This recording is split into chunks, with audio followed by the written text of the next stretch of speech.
Hi, ഇന്ന് നമുക്കൊരു neck നോക്കിയാലോ. ക്യൂൻസ് ആൻ എന്ന് പറയുന്ന ഒരു നെക്കാണ്. അതിനായിട്ട് നമ്മൾ സ്റ്റിഫ് ഒരു പകുതിയായിട്ട് മടക്കി വെച്ചിട്ടുണ്ട്. അതിന് നമ്മൾ ബെസ്റ്റായിട്ട് ചെയ്യേണ്ടത് ഒരു പറയുന്ന മെഷർമെന്റിൽ വേഗം തന്നെ വരച്ചെടുക്കുവാണെങ്കിൽ പെട്ടെന്ന് തന്നെ നമുക്ക് ചെയ്തെടുക്കാവുന്ന ഒരു നെക്കാണത്. നെക്കിന്റെ ലെങ്ത് 8 ഇഞ്ചാണ് വരുന്നത്. പിന്നെ നെക്കിന്റെ വൈഡ് നമ്മൾ കൊടുക്കണം 3 ഇഞ്ചാണ്. ഒരു ബ്ലൗസിനാണ്. അപ്പം അതനുസരിച്ചിട്ടുള്ള രീതിയിലുള്ള മെഷർമെന്റ് ആണ്. 8 മീൻസ് 7.5 നെക്കിന്റെ ലെങ്ത്. 1/2 ഇഞ്ച് നമ്മൾ കൂട്ടിയിടും. 3 ഇഞ്ച് വൈഡാണ്. അതിൽ നിന്ന് ചതുരം വരച്ച് കഴിയുമ്പോൾ നമ്മൾ താഴെ നിന്ന് മുകളിലോട്ട് 2 ഇഞ്ച് അടയാളപ്പെടുത്തണം.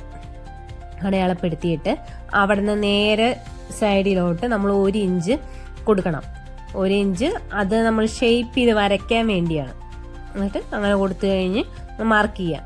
മാർക്ക് ചെയ്ത് കഴിഞ്ഞിട്ട് നമ്മൾ മുകളിൽ നിന്ന് ആ 1 ഇഞ്ച് മാർക്ക് ചെയ്ത് ആ പോർഷനിൽ നിന്ന് ഇങ്ങനെ മുകളിലോട്ട് കർവ് ചെയ്ത് നമ്മൾ വരയ്ക്കണം. അത് കഴിഞ്ഞ് ഇതിപ്പോൾ നമ്മൾക്ക് പ്രാക്ടീസ് ആയി, അതുകൊണ്ടാണ് അങ്ങനെ സെയിം ആയിട്ട് ക്ലിയർ ആയിട്ട് വരയ്ക്കണത്. പിന്നെ അല്ലെങ്കിൽ ഫ്രഞ്ച് കർവ് ഉപയോഗിച്ചും അങ്ങനെ വരയ്ക്കാം. ഈ നമ്മുടെ നെക്കിന്റെ ആ ചതുരത്തിന്റെ ആ പോയിന്റിൽ നിന്ന് തുടങ്ങിയിട്ട് നമ്മുടെ ഈ 1 ഇഞ്ച് മാർക്ക് ചെയ്തതിന്റെ അതിന്റെ എൻഡ് വരെ കണക്ട് ചെയ്തൊരു റൗണ്ട് ഓവൽ ഷേപ്പിൽ, റൗണ്ടിന്റെ പകുതി ഓവൽ ഷേപ്പിൽ നമ്മൾ വരച്ചെടുക്കുവാണെങ്കിൽ ഈ നെക്ക് പെട്ടെന്ന് തന്നെ നമുക്ക് ചെയ്തെടുക്കാവുന്നതാണ്. ഒരു സംശയവും വേണ്ട, പെട്ടെന്ന് ചെയ്യാവുന്ന രീതിയിലുള്ള ഒരു നെക്കാണിത്. നല്ല ബ്യൂട്ടിഫുൾ ആയിട്ട് നമുക്കത് കിട്ടുകയും ചെയ്യും. സ്റ്റിഫ് നമ്മൾ ഫ്രണ്ടിലെ 2 നെക്കിനും വേണ്ടിയാണ്. അപ്പം നമ്മളിത് നടുകെ കട്ട് ചെയ്തെടുക്കും. ഇത് കട്ട് ചെയ്യണ വീഡിയോയിൽ നമ്മൾ കാണിച്ചു തരാം. ആ രീതി അനുസരിച്ചിട്ട് സെയിം രീതിയിൽ കട്ട് ചെയ്തെടുത്താൽ മതി.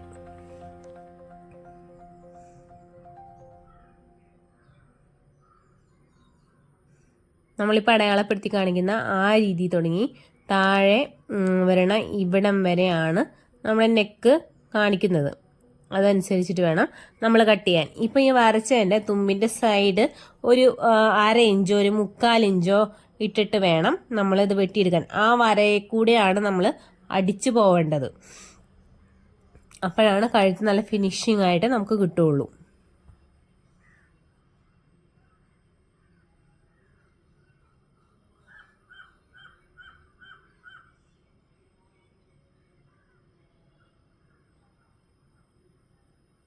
ഇപ്പം നമ്മൾ കഴുത്ത് കട്ട് ചെയ്തെടുത്തിട്ടുണ്ട്. ഇതിൻ്റെ മുകളിലത്തെ ഭാഗത്ത് കുറച്ച് ഒരു 1/2 ഇഞ്ച് ഇങ്ങനെ കട്ട് ചെയ്താണ് മുഴുവനായിട്ട് കഴുത്ത് ഇങ്ങനെ മലർത്തി വെട്ടിയെടുക്കാതെ ഒരു കുറച്ച് പോർഷൻ മാത്രം നമ്മൾ ഇങ്ങനെ ഇട്ടേക്കണം. അപ്പം നമുക്ക് കൃത്യമായിട്ടുള്ള വൈഡിൽ തന്നെ 3 ഇഞ്ചിലാണ് നമ്മൾ വൈഡ് എടുത്തേക്കുന്നത്. ആ വൈഡ് തന്നെ ആയിട്ട് നമുക്ക് കിട്ടും.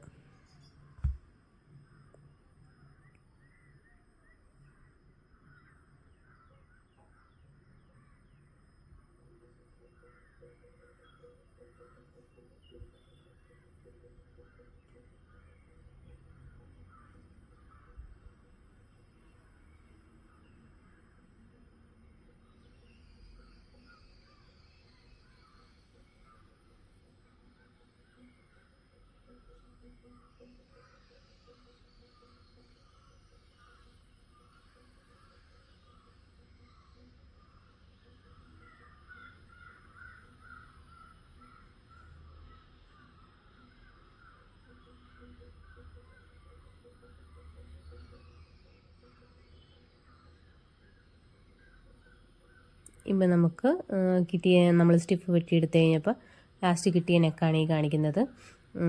ഇത് നമ്മൾ നേരെ ഒരു തുണിയിലിട്ട് നേരിട്ട് വെച്ചിട്ട് അത് അയൺ ചെയ്തെടുത്ത് കഴിഞ്ഞാൽ നല്ല സൂപ്പറായിട്ട് കിട്ടും. ഇത് നമ്മൾ ആ സ്റ്റിഫ് വെച്ച് ഒട്ടിച്ച് കഴിഞ്ഞ് തുണിയിലോട്ട് അപ്ലൈ ചെയ്താൽ, ഇപ്പോൾ ഇത് പ്രിൻസസ് കട്ട് ബ്ലൗസാണ്. അതിൻ്റെ നമ്മളെ ഇടത് സൈഡിലുള്ള പോർഷനാണ് ഇത്.